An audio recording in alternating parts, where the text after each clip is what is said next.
आज कुरळप गावातील ग्रामदैवत हनुमानाची यात्रेचा आज पहिला दिवस। आज या यात्रेचा पहिल्या दिवशी हनुमानाचा जन्मकाळ 1.5 किलो सोन्याच्या पाळण्यात सलग दुसऱ्या वर्षी संपन्न झाला आणि सर्व ग्रामस्थांनी त्या सोहळ्यात भाग घेऊन अतिशय चांगल्या पद्धतीने आनंद उत्सव जन्मकाळाचा साजरा केला।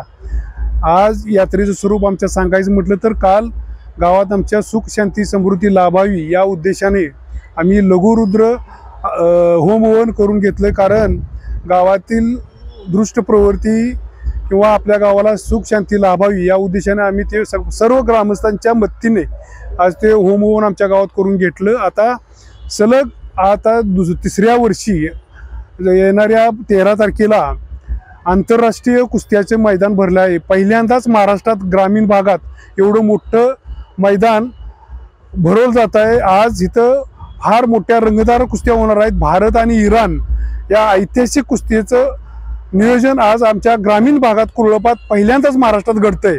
तर सर्व भाविकांनी या कुस्ती मैदानाचा लाभ घ्यावा। तसेच 16 तारखेला आपल्या यात्रा कमिटीने आणि ग्रामस्थांनी की आपल्या मनोरंजनाचा कार्यक्रम, सांस्कृतिक कार्यक्रम गौतमी पाटील यांचं आयोजन केलं आहे, त्याचा पण लाभ सर्व पंचक्रोशीतील लोकांनी घ्यावा ही यात्रा कमिटी मार्फत मी सर्वांना विनंती करतो। बाळ, फ्रीज मधून श्रीखंड काढ ना। आम्ही पूर्वी घरीच बनवायचो श्रीखंड, त्याची चवच वेगळी होती। आता काय सगळं रेडीमेड। आजी, हे श्रीखंड खाऊन बघ। आज तुझ्या आईनं घरीच बनवलं की काय? हे आहे गोकुळचं श्रीखंड, अगदी जिभेवर रेंगाळणार। जिभेवरच नाही तर मनावरही रेंगाळणार। गोकुळ श्रीखंड, मनावर रेंगाळणार।